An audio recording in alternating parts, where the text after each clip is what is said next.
हरे कृष्णा। कृष्ण भावनामृत की प्रगति व्यक्ति की मनोवृत्ति ऊपर निर्भर करती है। यदि मनोवृत्ति शुद्ध हो तब शुद्ध भक्ति को प्राप्ति हो सकता है। यदि मनोवृत्ति संसार के विषय भोग में, प्रतिष्ठा में, पूजा में हो, सम्मान में हो कि कुछ स्वार्थवश हो, तभी उसको शुद्ध भक्ति नहीं कहा जाएगा, कि उस शुद्ध भक्ति की प्रगति उससे प्राप्ति नहीं हो पाएगा। इसीलिए व्यक्ति की मनोवृत्ति कैसा है उसी ऊपर निर्भर करती है। संसार में तरह तरह मनोवृत्ति होता है। कोई दुख निवारण के लिए मनोवृत्ति होता है, संसार में तकलीफ है, कष्ट से निवारण मिलने के लिए।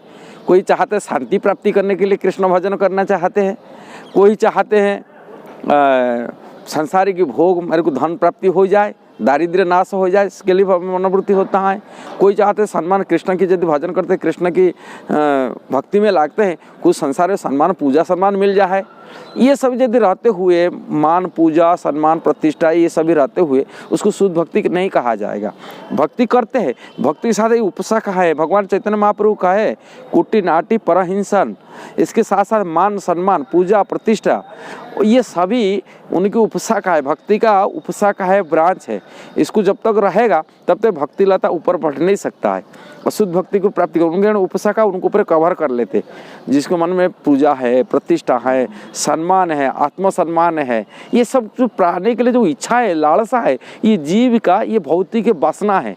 ये वासना से जब तक मुक्ति नहीं होता है तब तक शुद्ध भक्ति के रास्ता को प्राप्ति नहीं कर सकता है। इसलिए भगवान चैतन्य महाप्रभु कहे चैतन्य चरितामृत में, ये एक चीज़ परहंसन असदाचार, ये सब कुटीनाटी को उसको त्याग करना है। इसके साथ साथ जो मान, पूजा, प्रतिष्ठा ये रहता है उसकी भी त्याग करना चाहिए।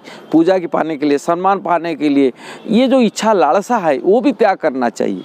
इसके साथ साथ धन संपत्ति तो क्या बात है, जो धन संपत्ति प्राप्ति करते थे ये सब इच्छा है, जो वो भी इच्छा है, सब पूजा प्रतिष्ठा जो है, धन संपत्ति है, ये सब भक्ति, शुद्ध भक्ति का बाधक है।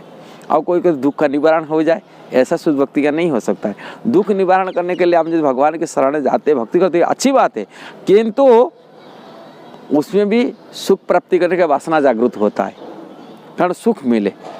किंतु जिस प्रकार एक माँ सारे समस्त सुख को त्याग करके अपनी संतान की सुख को अभिलाषा करता है, अपनी सुख को त्याग करके और बच्चे के सुख में और अपनी की सुखी माने, इसी प्रकार जो भगवान की सेवा में व्यक्ति जीव सुखी प्राप्त करने के लिए चाहते, कृष्ण को सुख देकर ही सुखी प्राप्ति करने के लिए चाहता है, कृष्ण से सुखी अपना सुख को वासना को छोड़ देता है, तभी उसको शुद्ध भक्ति में गणती किया जाता है। इसलिए शुद्ध भक्ति के रहस्य बहुत सूक्ष्म है। इसलिए शुद्ध भक्ति के रहस्य, इसलिए साधु लोग होते पूजा प्रतिष्ठा से दूर रहते, सम्मान से दूर रहते, मान सम्मान से दूर रहते। इसके साथ साथ कोई भौतिक संसार इंद्रिय तृप्ति की वासना भी रखते हैं। समस्त प्रकार सुख वासना को त्याग करके जब कृष्ण सुख में लालसा में भजन करता है, भक्ति करता है, तभी वो शुद्ध भक्ति रास्ता को प्रगति कर पाता है और शुद्ध भक्ति को फल को प्राप्ति कर लेता है। यदि वीडियो अच्छा लगा जरूर शेयर करना, सब्सक्राइब करना, लाइक कमेंट देना। हरे कृष्णा।